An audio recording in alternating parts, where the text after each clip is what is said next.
Hi, everybody. I'm here with Sterna Suissa. She is a parenting coach, and right now she's actually a very popular parenting coach with almost 19,000 followers. Sterna is making waves in the Instagram world, but also in the world itself. She does parenting through connection, and she's here today with me to talk about her practice and what she does. Thank you for being here, Sterna. Thank you so much, Karen, for having me. It's And we've been wanting to do this for a very long time.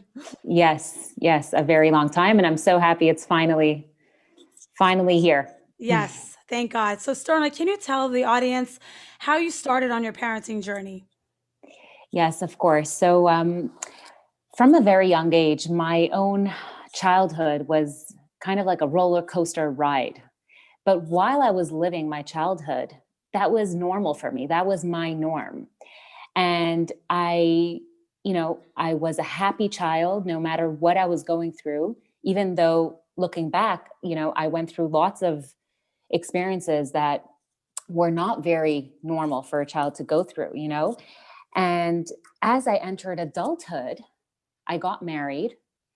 And I honestly thought, like, even though my childhood was a roller coaster ride, I was still, somewhat normal, right? And I was okay. I'm okay from everything that I went through. And when I got married, it was like as if like a bombshell just hit on me. Like I was having a hard time communicating my needs to my husband. I was finding myself having arguments or having fears over things. And I was like, wow, like something is wrong, like something doesn't feel right. And I started to dig deeper into myself and I started to connect the dots. And I started realizing that every challenge I was facing in the present had to do with something in my past. And I was constantly dealing with something in the past, even though it seemed so, something in the present. And I started to realize how much my childhood had an impact on me.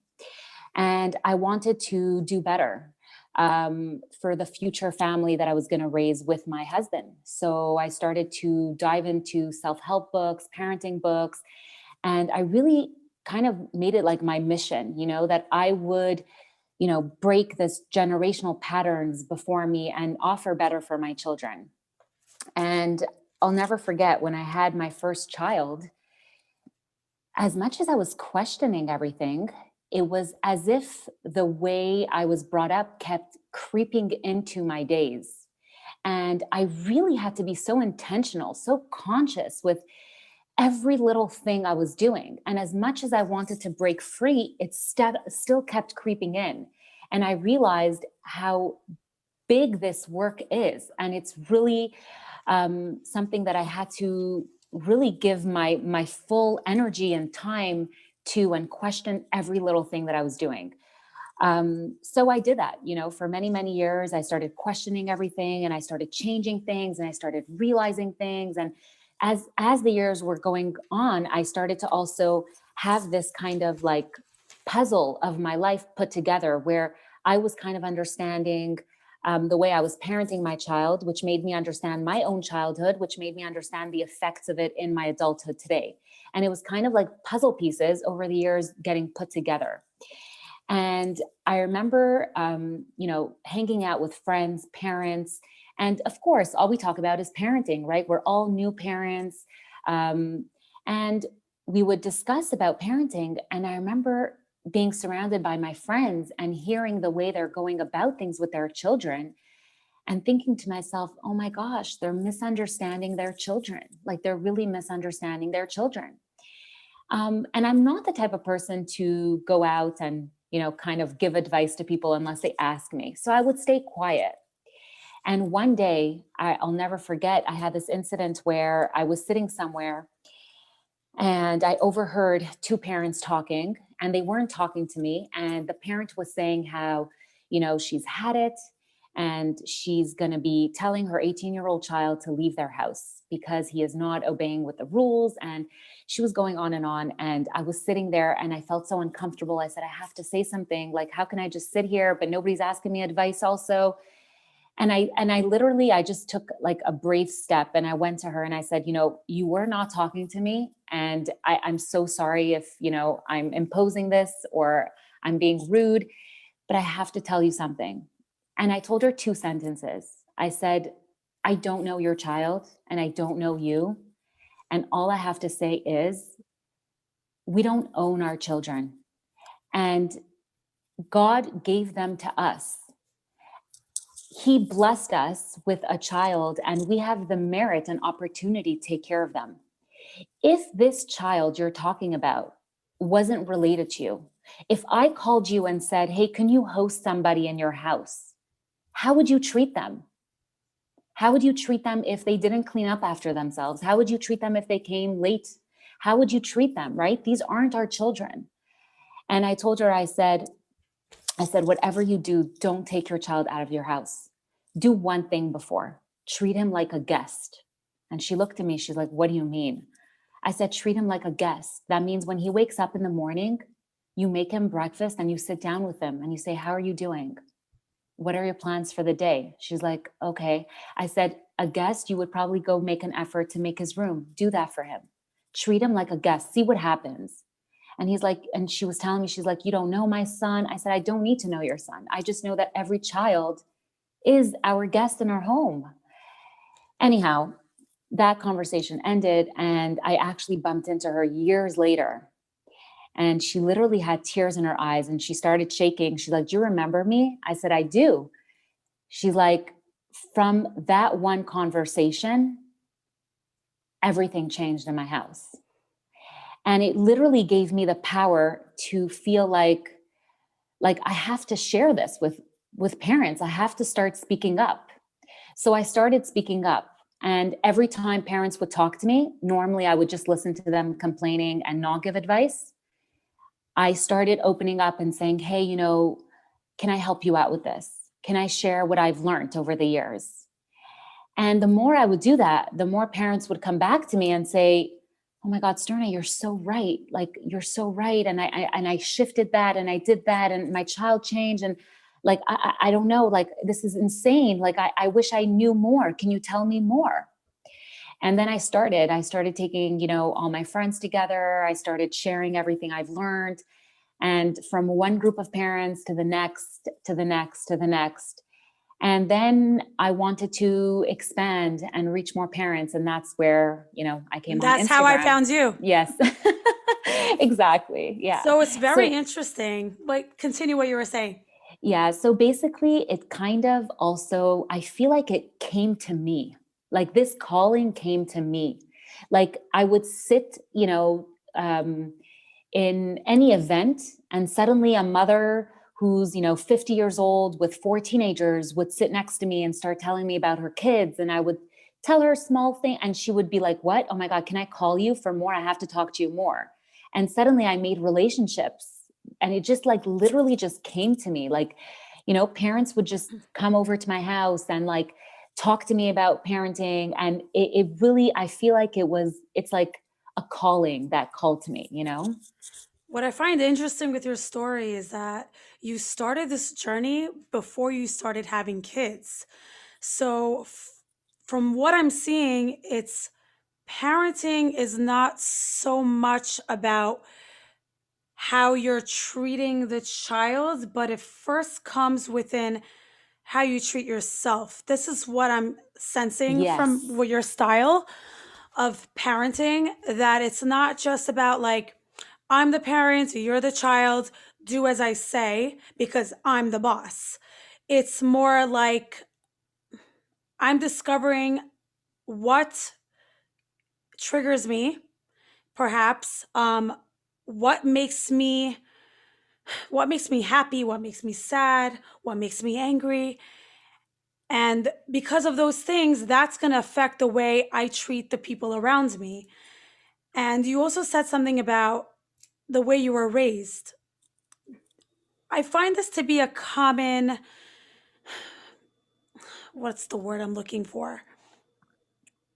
A common complaint. I don't know if this is a complaint from you, but many people of our generation, I feel like we're the same age more or less, complain about the way they were raised because, their parents came from a different country. They didn't know any better. They didn't have parenting courses when they were raising us. They didn't know anything and they had trauma just like we have trauma right now. Do you think that the way we were raised was specific to the way our parents, from where they were coming from, or is this something that every parent goes through? Right. Yeah, that's a really good question. I first want to touch upon what you mentioned before, learning all this before I had children, because what happened was when I reached adulthood, I lacked communication skills. I lacked the ability to understand myself. I needed to teach myself that. I needed to become my own parent. So I started learning about parenting because I needed to be that for myself. Because if I wasn't going to do that, nobody would do that for me in adulthood, right? Nobody's going to come and start, understanding myself. I had to be that parent for myself when I reached adulthood, realizing all the lack I had. And it's not coming from a place of complaint, because, Yeah, thanks for clarifying that because, yeah, yeah, I've reached a point where it's more of an acceptance, right? I've just accepted that, this is the childhood that I've had growing up. And the truth is, looking back, yeah, it was a roller coaster ride, but I wouldn't change it for anything else in the world. I would never, change the parents that I have. I would never change anything because I trust that if this is what I got, this is what it's meant to be for me in my life. And this is what actually gave me so much strength, and it's through the pain that I felt in my childhood and in adulthood, going into adulthood with so much lack. The pain of all of that is what pushed me to actually grow. So I'm thankful. It's actually I'm thankful, right? I'm very grateful for whatever was, and I accept. And back to your question is that every single generation to follow will always have what to work on, what to improve, because we're all human, and I'm imperfect. So I will do my best right now with my children, and I also know that they will also have things that they will need to work on for the future generation. right. Does that answer your question? Yeah, kind of. But I actually wanted to also know, I was thinking of something. I just lost my train of thought. Yes, I just found it. Um, what I wanted to ask you is that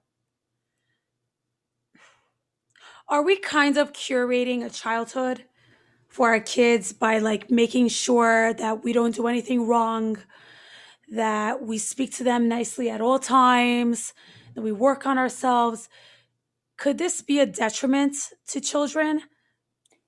So it's not about us. You see, it's not about us trying to be a certain way. It's about them.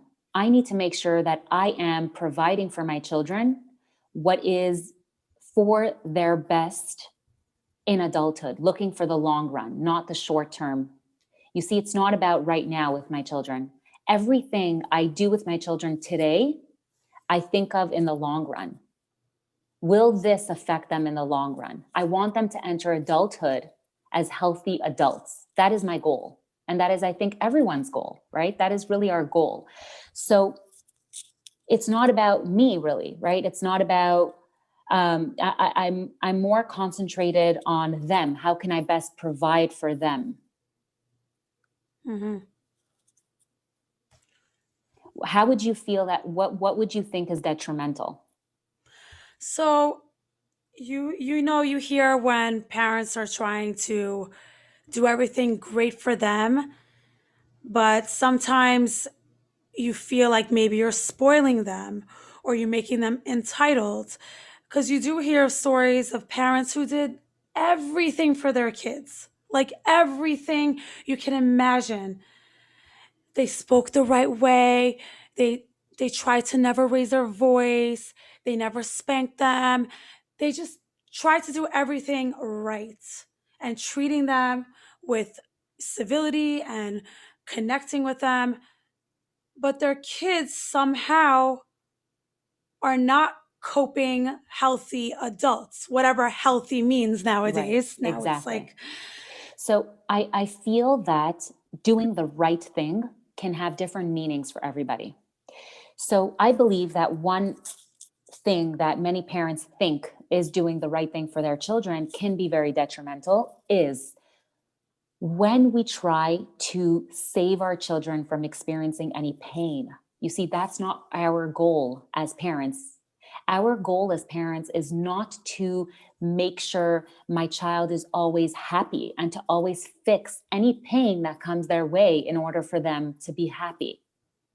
So I feel like sometimes somebody can feel like I did everything right, thinking I saved all their pain. I made sure, but that actually could be detrimental. You see, to try to save our child from experiencing pain removes them from the chance and opportunity to feel pain, to experience it, to decide what changes they want to take in their life according to the pain, and to also realize I can feel this and I can also come out of this pain okay. mm-hmm. A lot of us have, this idea where we need to save our child from feeling any pain. And that is doing them a disservice because in life, they will inevitably face situations that will be painful and we will not be able to save them. And at that point, they're going to have a hard time processing it and feeling it and going through it without it completely destroying them as an individual because they've never had the practice of doing it as children, as young children. So I don't know if you're referring to that type of. Yes, there's so much I want to explore. Yeah. So in the beginning of this interview, you were discussing how you had to do a lot of understanding of yourself and you had to explore a lot of things about yourself in your past. But then when you're an actual parent, it's not about me, it's not about you, it's about them.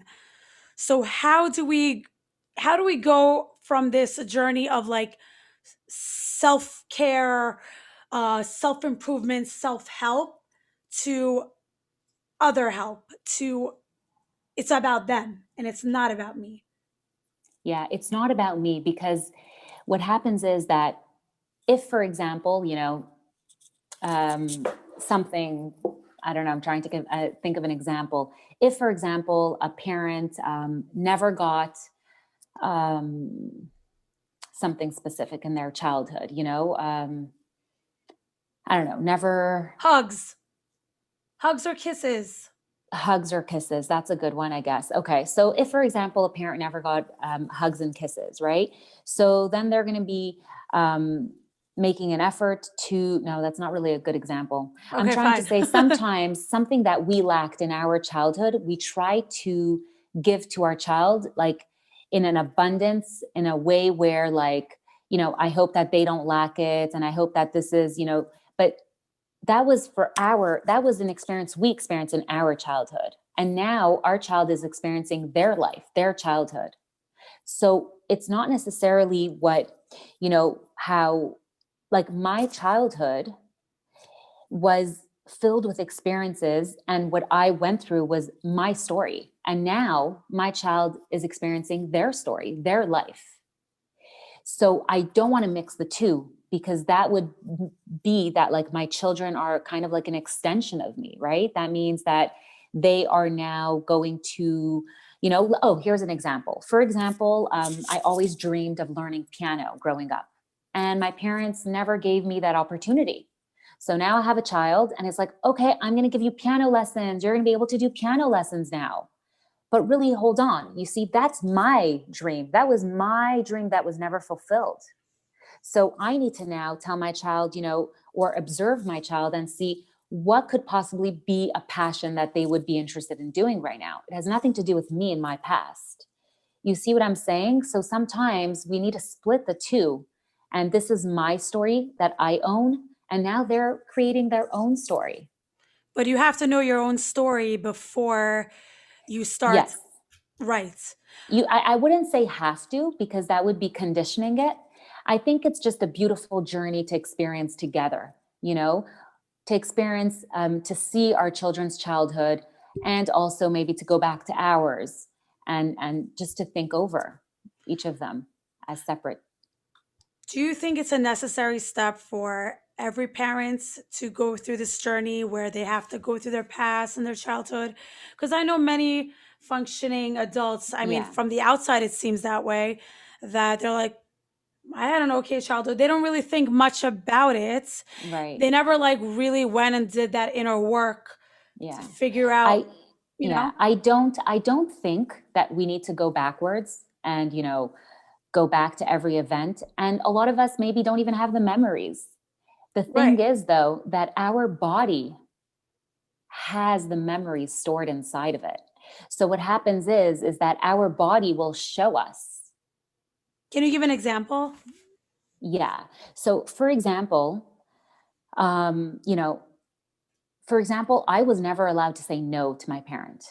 There was no way that I was like, I just, if I said no, there would be heavy consequences. So I never said no. I Or wanted to I'd be be called loved. rebellious. I wanted to feel loved, right? Especially as a young child. So, for example, my child says no to me. Suddenly, my body, right, is not accepting of it. My body starts to like Yeah. not feel good, right? Same It's here. kind right. So kind of like my body starts to feel like, oh my God, like what's going. And that is basically memories from my past. It has nothing to do with my child. It has memories from my past where I was never allowed to say no. I was never allowed to, and here I am faced with a child saying no, right? Or for example, if I was never heard in my childhood, right? Nobody took the time to listen to me. And now I feel unheard with my child, right? It's like the same feeling back to the past. Our patterns of what we feel in our life today tell us the story of our past. We don't have to go to the past. We can see today, what are our fears? What are our triggers? What makes us feel uncomfortable in our body? All of these things tell us the story. We don't need to go to the past. We're living it right now. It comes up in our body. So, what do we do when it comes up? So, let's say I'm just minding my own business, and all of a sudden, one of my kids starts screaming in my ear, and I get this. For me, when there is when there's yelling from anybody, I feel it in my body, like what you were talking about. I get this like pit in my stomach. I feel something go to my back. My body starts to tense up. So I'm aware that I'm being triggered. I'm aware that the yelling and the screaming and loud noises really gets to me. So what would I do at that point to Yeah, not explode or, continue that pattern? right. Yeah. So at that point, which is, it could be very challenging to do, we need to kind of, you know, allow for how we feel to pass through our body, right? To kind of go into a space where I'm accepting that this is very hard for me right now. And we don't want to react on it. So we basically can find a way to ground ourselves to feel what we're feeling before reacting. And that would be kind of, I think the number one thing that helps so many of us is taking a deep breath. Now, it could be very hard to, suddenly take a deep breath when we're feeling this way. Right. So, what I like to do throughout my day is take a deep breath when I'm in a calm space. So my body starts to feel comfortable taking deep breaths. So at any time of day, right? Let's say 2, 3 times a day, I'm going to take a deep breath and kind of remind my body that my breath is right here. It's right here to be used at any time when I need it the most.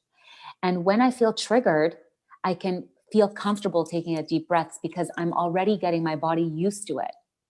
And taking a deep breaths, even 3, 4 deep breaths. And we kind of feel, if we're very in tune with ourselves, like if we choose to be in tune with ourselves at that moment, when we take the deep breaths, we feel the emotions pass through our body, kind of like a wave in the ocean. And you're going to feel them leave your body too. And at that point, we're going to be able to use a little bit more logic, right? How do I want to go about this right now? What is the Can we next do this step? in private? Can we like run away and close the door? Yeah, so it really depends, because we also um, don't want to send the message to our child that right now you're too much for me, right? I can't handle you, because they probably can't handle how they're feeling themselves. So if we go away from it, then they feel like, okay, there is what to feel this way right now, right? There is what for me to feel so anxious. Even my mother can't handle this, right? So we want to send the message that it's okay how you're feeling. It's okay. It is completely okay. So, isn't it okay? Yes, it is okay to feel all these feelings, but don't we also want to send the message to our children that it's okay to feel feelings, but it's not okay to act on certain feelings? Yes. And we show them that by staying with them through our trigger, right? And Wow. showing them, like, I'm feeling emotions right now, right? I'm basically feeling all of this, and I'm also going to choose not to react, and I'm showing this to you right in front of you, right? So we can even say, wow, this is very hard for me right now, right? And we're taking a deep breath. It's really hard. I don't feel good in my body right now. Oh, I'm going to take another deep breath. And our child is there. They see us, right? We're actually modeling this to them, that yes, we can feel all sorts of emotions come and go in our body. And we also get to decide after, right? How am I going to go about this situation now? How do I want to go? What do I want to do next? Yeah. I notice another thing that parents and teachers in preschool or, in older grades, something that is just not acceptable amongst children is just crying for no reason. Meaning, if you're going to cry, there has to be a reason that you're crying. It has to be a Right. very good reason. And I mean, I was raised, I think me and probably my entire generation was raised in the sense that you can only cry if there's something sad to cry about. Right. I come from a Persian traditional family where tears and vulnerability and sadness, there's no place for that. Did Yeah. somebody die? Did you like break your leg? Did you lose an arm? No. Be grateful. Be Right. happy. Right.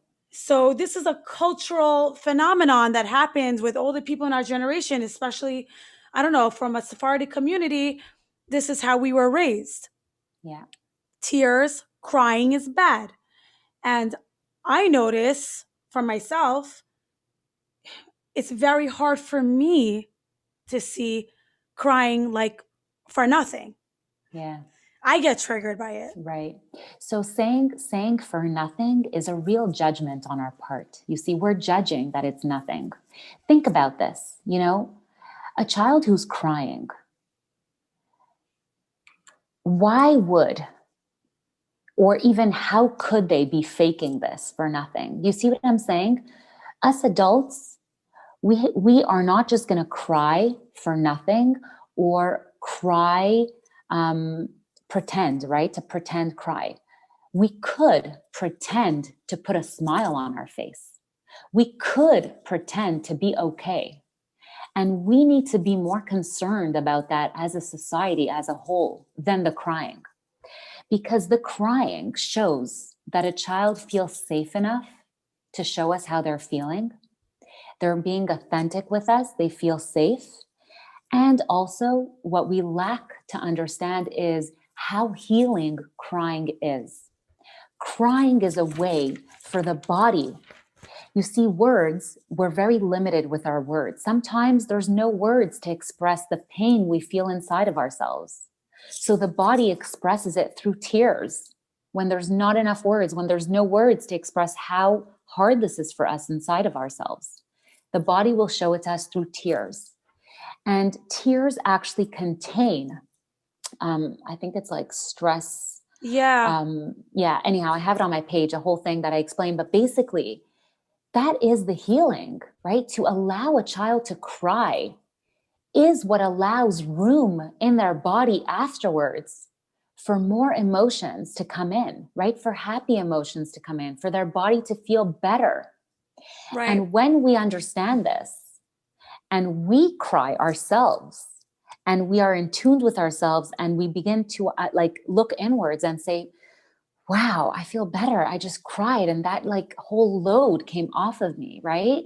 Right. And when we understand that, we kind of want to offer space for our children to cry. Like, I see this is really hard for you. And I don't need to understand. We don't need to understand why our child is crying. That is not for us to judge, right? If my child is crying, that means they're really having a hard time.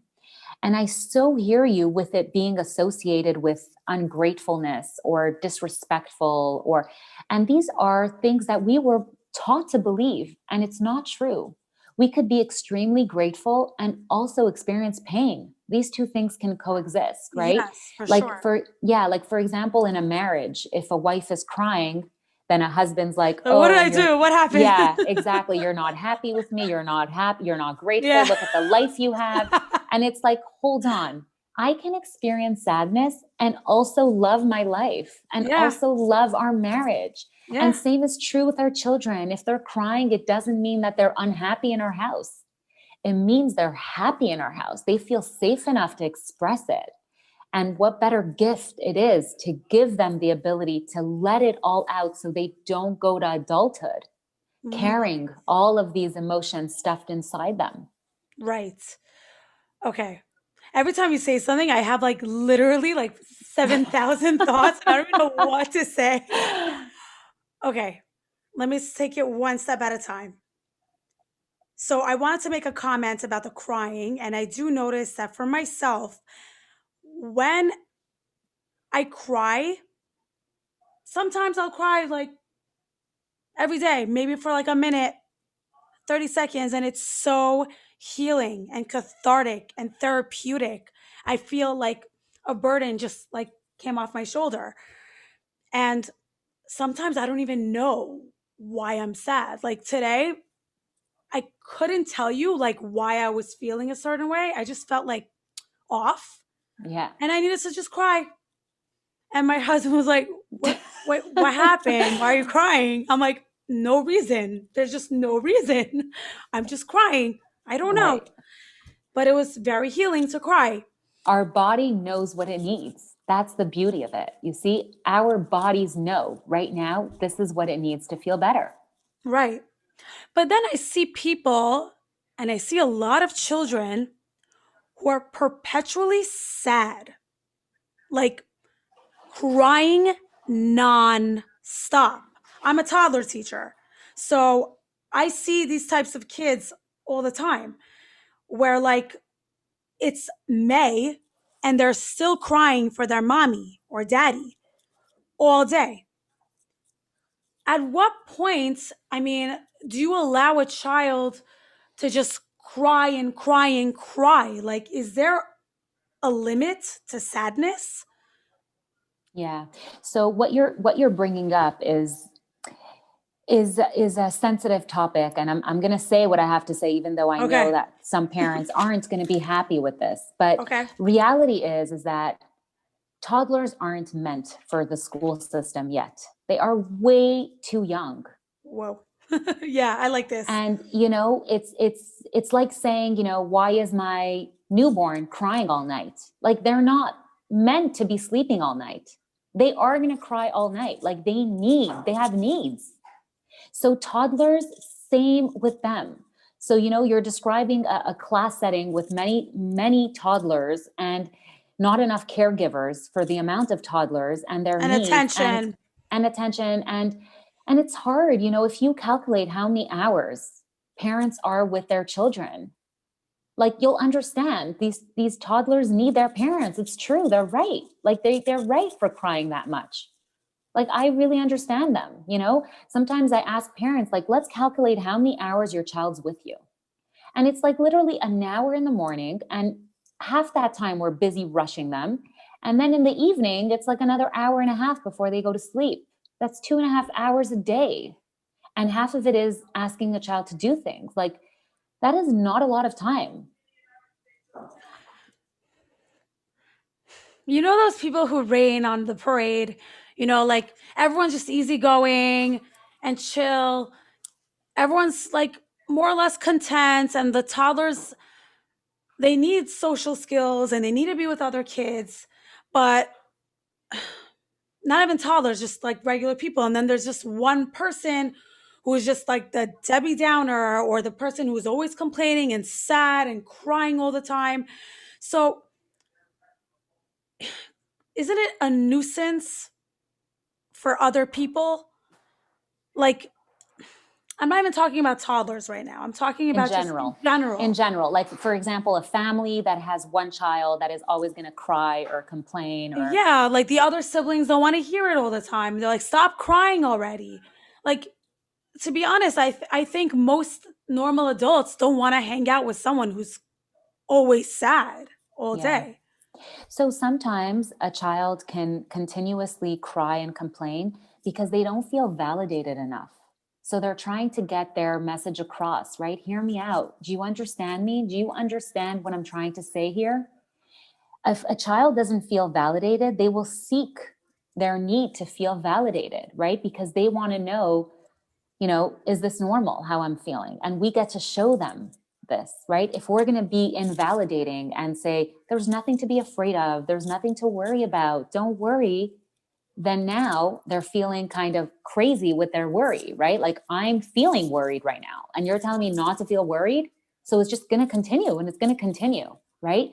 Versus a parent going to see a child who's in distress and wanting to understand, right? Depending on the situation, if they're capable of having a conversation or not, and really validating their experience, right?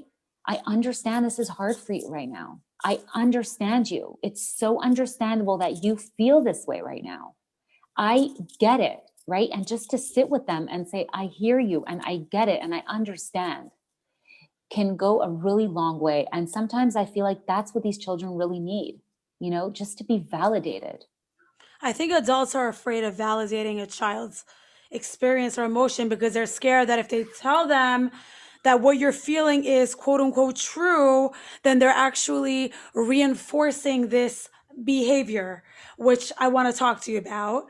Where I think that the traditional mainstream parenting obviously focuses a lot on behavior, but your approach is actually, I don't know if it's anti behavior, but you don't really believe in the behavioral aspect of connecting with the child.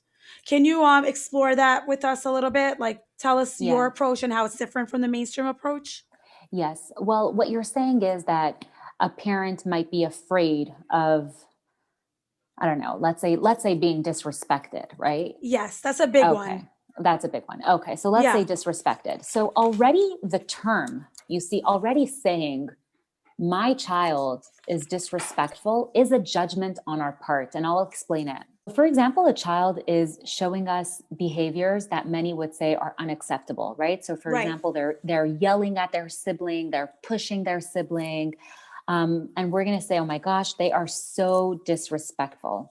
So that is already a judgment, because really, in reality, whatever our children show us, whatever they're doing, is just a way of communicating something in the best way they could. And when we say, oh, that's so disrespectful, we're giving it a judgment, right? We're judging it. Really, if a child is pushing their sibling or bothering them constantly, maybe what they're trying to say is, I want to play with you right now. I want to be involved in this right now.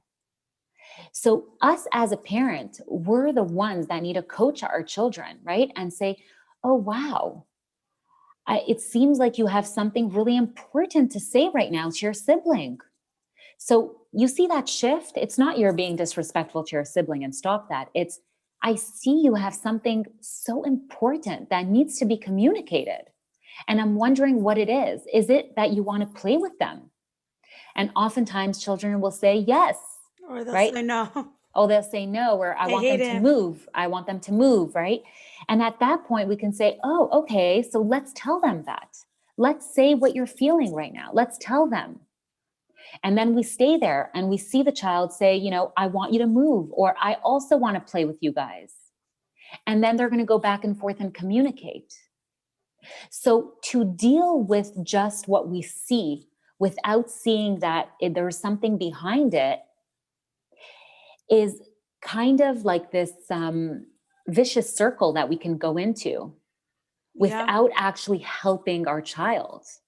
And we miss out on actually helping our child, because just to see the behavior and label it is not helpful. But to see the behavior as communication, my child's trying to communicate something. They're doing the best they could.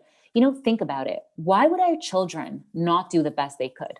Like, really, why would they not do the best they could? They're doing their best.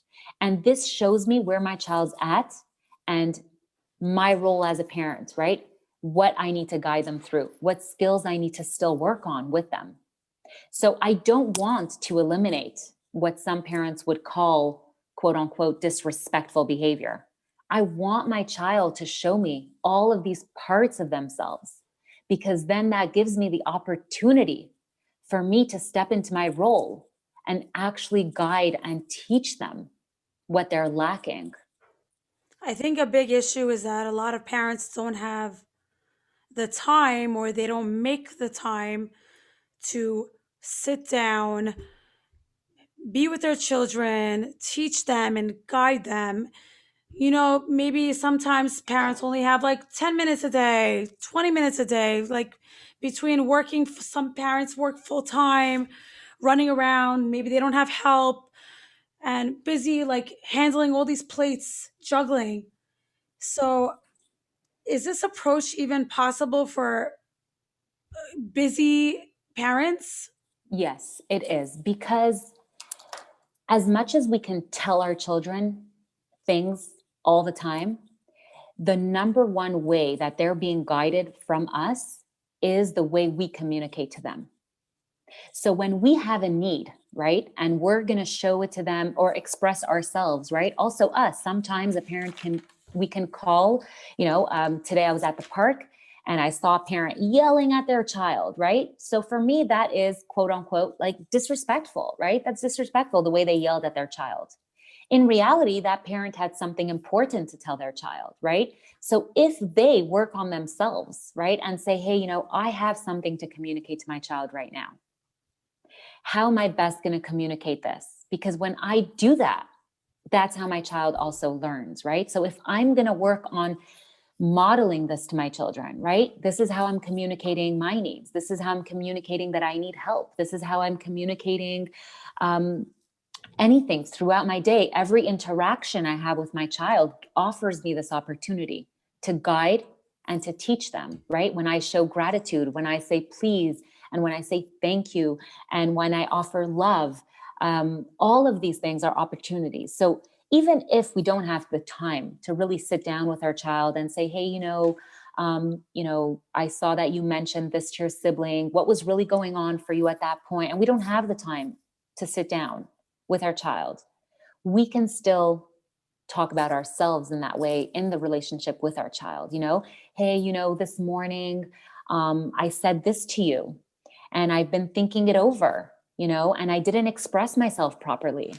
And I want to show you a better way. And I wish I would have told you. And then we show our child how we would have said it differently, So kind of modeling our child all the time that there are different ways to express ourselves.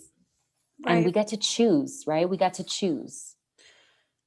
I remember you made a post.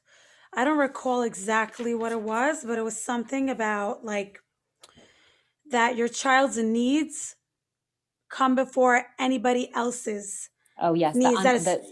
Yeah, what were you saying? Yeah, it's basically sometimes as parents, we're faced with many different individuals' discomforts that come with needs, right? So for example, I have a family member over and they're about to, try to manipulate my child to do something, whatever it is, right? And my child's saying no, and the adult is not listening. So this makes me feel very uncomfortable right now because I have to kind of step in for my child. My child feels uncomfortable right now because they're saying no and the adult's not listening. And the adult is trying to persuade my child. Now I have to speak up, face this discomfort of speaking up, right? Because I lack this ability because of my childhood, right? I was never able to speak up as a child. And today as an adult, I have a hard time. So now I need to speak up, and I know that I'm going to bring discomfort in the adult. And that's another thing that's an issue for me because my whole childhood, I've been trying to walk on eggshells, trying to make sure that all the adults around me have a smile on their face, right? So now I'm faced with a situation of my child's discomfort, my discomfort, and the potential discomfort of this adult once I open my mouth. Mm-hmm. So my advice is we have to ask ourselves, whose discomfort matters here? Because it's a choice I'm faced with. Right. Well, what about a situation like you're in a public setting and you're in the supermarket, the typical supermarket example? You're with your kid and they're having a screaming, like crazy tantrum, and everybody is getting very annoyed. Do you continue allowing the child to scream and cry because they need to express themselves, they need to feel their feelings and let it be? Like Yeah. what are we So, trying to teach our yeah. kids? So adults around us in a supermarket that think it's crazy, it's because they view it as a crazy tantrum. You see, that's not the way we're supposed to be viewing this, right? It's so sad that in society, that's the way it's viewed, right? Oh, this child is having a crazy tantrum, right? But really, what's going on is the child's having a hard time, right? And they're allowed to have a hard time. So it really depends. Oftentimes, not because of the adults, I don't shy away from, the discomfort of everybody around me. And I don't want to show my child that we need to bend ourselves because of other people's discomfort. You see what I'm saying? We don't need to take on this responsibility of making sure everybody around us is comfortable because our discomfort matters too. Their discomfort matters too. Why is it that the adult's discomfort is more important than a little human's discomfort? See, You, this is giving me discomfort because I was raised with the belief that adults' needs come first. You have to respect the adults, your elders, your parents, and whatever they say, that is what you have to do. So, whatever you're saying to me right now, this is giving me a little bit of discomfort. I mean, aren't we also supposed to educate and, in a way, condition our children that there is behavior for the public and behavior in private? Like, I'm not going to go, if I'm having a really bad day, I'm not going to go to the restaurant and start screaming and at the waiter and throwing my plates on the floor because I don't like the food. But if I'm at home, I'll probably be more comfortable, raising my voice at my kids or snapping at someone in my home because I'm not in public. So, aren't we supposed to be teaching our kids that, like, there's some things that you have to do in private? Like, you can cry, you can scream, you can do everything you want, but you don't need to do it for the whole world. right. I hear what you're saying.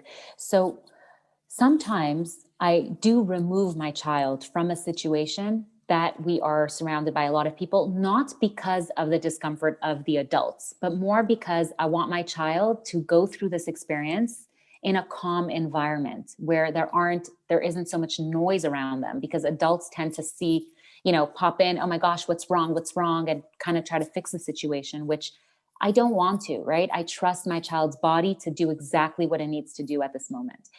Now, the thing is, though, we're adults, right? So we are capable of, not crying and yelling in a restaurant when we're upset. Do you think it's because of the way we were raised? Because we were conditioned that we have to act proper, we have to have manners, and we have to be polite? Do you think No, this? I think it comes with maturity, right? With Mhm. our brain developing and becoming older. And our children lack that because they're younger. So we need to decide as adults, right? Is this a good moment for my child to be in a restaurant, right? For example, the restaurants. Maybe right now is not a good time, right? If they're tired, if they're too hungry and they have to wait, right? Could be very hard for children. Yeah. So we need to be as adults the one to decide, is this a good time to bring my child here? Is this a good environment for them right now, depending on their needs? Right. But in regards to what you mentioned before, saying how, what were you saying? How so respecting the elders, right? Yes. Respecting yeah. So that's, I find, it's so unfair that we're taught to only respect the elders. What about little humans? What about them? Mm-hmm. What about how they're feeling? It goes back to what you were saying in the beginning of this episode. You were talking about, what were you saying? You were saying that, oh, we don't own our children, and that, oh, we have to treat children with respect. Yes. Yeah. When we treat children with respect, they learn that everyone is worthy of respect. That is how they respect everyone else. If I respect that my child doesn't have to share their toy, for example, right? I'm not going to force them to give something that's their belonging to someone else. Then they will respect the other child that says, I don't want to share this with you right now. If I were to force my child, right, and not respect their wish and say, you have to share right now, then they become entitled and feel that, okay, everyone else has to share with me too. Yep. And they're going to start screaming at other children, right? You have to share with me right now. So the more respect we actually give little humans, the more they respect everyone else and grow into adults that are respectful human beings towards everybody. And I feel that, I don't know, for me, the way I go about what some people would call disrespectful behaviors, whether my child is doing that to a young child of 3 years old or an older lady of 90 years old, for me, I go about it in the same way because all human beings are worthy of the same exact respect. Wow. And I feel that See, that's little hard for human, me to digest. yeah, but I feel like little humans actually, they deserve, if we were going to say a little more, probably a little bit more because of their underdeveloped brain and lack of really deep understanding. Older people can understand a little bit more and be more understanding of certain situations that children aren't capable of. Mm-hmm. Not to say that we should be disrespectful towards kids, but the reason why this is a little mind blowing to hear is because you were never, you're always trained to believe that you only have to respect and honor your parents. Right. And I just want to touch upon this. When we say respect parents, a lot of what the older generation mean by respect is Means do as I say. obey. Exactly. Yeah. Do as I say, right? And the truth is that that's not really respect. Respect is a deep feeling of admiration for another individual. And we can't even impose that on somebody. Like, even if I want my child to respect me, reality is I can't force her or control that. How she feels towards me is going to be what she feels. Mm-hmm. So, or I can demand, right, a fake type of respect of do as I say for the image of myself and for my ego to feel good, right? Or I can want that real, authentic respect that I build over the years by respecting her. The more I respect my child, the more she's going to have respect for me. She's going to have a deep feeling of admiration because I've always taken her into consideration. I listen to how she feels. I listen to, her thoughts around things. I take her into consideration. So we're building a relationship. So it depends also what parents want, right? Do you want a fake type of respect that you're just gonna, fear your children into? Or do you want the real respect, real, connected relationship with your child, that they want to talk to you about things? They want your guidance. They want to hear what you have to say about things. And it all comes full circle. People have to respect themselves. You're not going to respect your kids if you don't respect yourself. Yeah, that was the very, very challenging thing for me because, oh my, like when my child, for example, said no to me, like it was hard for me. And yet I also wanted to say no in my life and I couldn't. Hmm. So I knew that I didn't want to take that away from my child, right? So it's all interconnected. Like we're faced with things and like we might have a hard time with it, and yet we don't want to take that away from our child. So it's like I was forced, you know. I'm grateful to my children that really taught me that you can say no freely, right? And I remember looking at my children, well, till today, whenever they say no so freely, I'm just reminded that I used to be that way. I Hmm. used to be able to say that freely, just like them. So it's not a matter of like, you know, becoming somebody else. It's a matter of rediscovering who we always were as children and retouching that within ourselves, right? Going back to that real self of ours.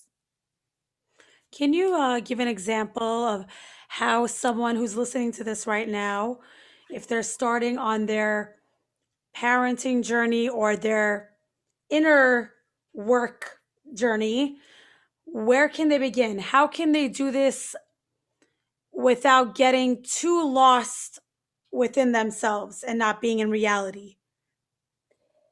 Yeah, so that's a really good question. I would say to start with every interaction they have with their child. So every interaction offers us an opportunity. The first one is just to listen, simply listen. Your child comes to talk to you, listen to what they have to say and let that guide you. Be curious. Don't jump to judge what they tell us. Show curiosity, try to understand. And once we begin to do that with every interaction we have with our child, we begin to build something greater than just every interaction. It's beautiful. And is it ever too late for someone to get into this when their child is 12 years old, 16, and they've already done the damage, quote unquote? Yeah. Is it Yeah. too No, late? no, the beautiful part about being alive is that we really are given an opportunity every single day that we're here. And a lot of us, if we're being honest with ourselves, a lot of us that weren't offered unconditional love as children, we still look for it in our lives. Like this is a need that we have within ourselves. And we still want it, right? That's the one thing we dream of our parents giving us unconditional love. So it's never too late because no matter how old we are, we really crave that. And parents can still give that to the child, no matter how old. And honestly, the first step, if we have older children, it would be to be honest with them. And that actually shows inner growth, right? I've been thinking about all these years when you were a child, and I wish I went through things differently. And just being honest with our children, showing up and being vulnerable with them, that we also have feelings, we also experience things, we also want to change things. And when we change, we're showing them what growth is, because there's no such thing as growth without change. It's beautiful. How does one parent who's on this journey perhaps get the other parent on board who was also raised perhaps in a home, that didn't allow them to do certain things and they get triggered by everything? And how can, the I'm so tired Yeah. right now. That's what I'm No, no, talking no. about. I get it. I get The it. mother and the father be on the Yeah. same page. Yeah. So yeah, I get that question so often. So the first thing we need to understand on this journey is something that's really liberating and also very painful all at once is this reality and really fully accepting that the only person we have control over in the entire world is ourselves. So letting go of the desire to control our children, letting go of the desire to control our partners, letting go of this and accepting this. And it's very liberating because we can now focus on something that really matters, something that can really change, which is ourselves. And it's also painful because we have to deal with the reality that this is who they are and I can't change them. They are the only ones in control of their own life. Now, when it comes to parenting, we need to remember that we are 50% of this relationship, which is huge, huge. So, yes, we can't control the other individual, but we're also 50% of it. So, the way we go about communicating, and, for years, actually, when I was on this mission. I remember like always trying to pump my husband up and he had no interest. He's like no interest. And I remember feeling so hurt by it. And I was just like pushing even more. Wow. And until one day until one day, actually, I remember he came to me and he's like, this is really annoying. I can't have these conversations anymore. Cause this was like my life. This is all I spoke about. He's like, I can't do this anymore. And Wow. I was like, oh my gosh. And it really hit me, like Coming from the parenting coach, yeah, this is it really awesome. hit me. Like I was being annoying. Like I was annoying him. And I also realized that every time I would communicate to him, it was, I was kind of like on a mission because I wanted him to change. Mm. So we have to ask ourselves when we communicate and share things with our partners, is it for them to better understand us or is it for me to change them? When it comes from a place of, hey, I just want you to understand me, it just goes a lot more smoother because there's no expectations. There's nothing attached to it. I just want to share this with you. I found this so interesting versus I want to share this with you and I hope you do it. Yeah. So it's very different. And when I stopped trying to change him, it actually felt liberating because I concentrated more on myself. Mm. So then what happened was something that I didn't realize, but looking back, I realized because, growth is so microscopic. And I basically realized that just him being with me, he started to pick up things, right? Like how I would talk to my children, how I would go about things. I guess it inspired him, to take the time to listen, to sit down, to, connect with our children. And looking back, I see so much growth that happened, when we step back just from being an inspiration and from being 50% of, a parenting partner in our life with our children. I love that. So, yeah. So I think parents need to accept, and it could take time, it could take time. It's not one day to the next that we fully accept this reality. And then just stepping back, focusing on ourselves and trusting that, it is so inspiring to be around, a parent and a child that is connected, that have conversations, that it's very inspiring and it will inspire them. It's beautiful, Sterna. Beautiful. You inspired me, and I'm sure whoever is listening right now. I mean, this is not something that's going to happen right away. Oh, I just listened to this episode, and I'm going to be connecting with my kids right now. Everyone, step aside. As you said, this is a journey. This takes time. This takes work. Yes, it really does. And that's why I'm actually working on my website right now, Karen. Mazal I'm working on, putting together a lot of content because it's not one day to the next. No. And I believe strongly in taking baby steps, like such small baby steps, because that's what holds, you know? I love that. Sterna, can you tell us some of your hopes and dreams? My hopes and dreams are really that children aren't misunderstood anymore, because I feel that a lot of children are being misunderstood. So yeah, that is my number one hope, that children are understood. Beautiful. Sterna, can you tell the audience where they can find you if they want to connect with you and learn more about what you're doing? Thank you. So basically, you could find me on Instagram at Sterna Suissa, and also you can sign up on my website to be notified when it will be up. So that's sternasuissa.com, STERNASUISSA.com. Wonderful. I'll put the link in the episode as well. Thank you.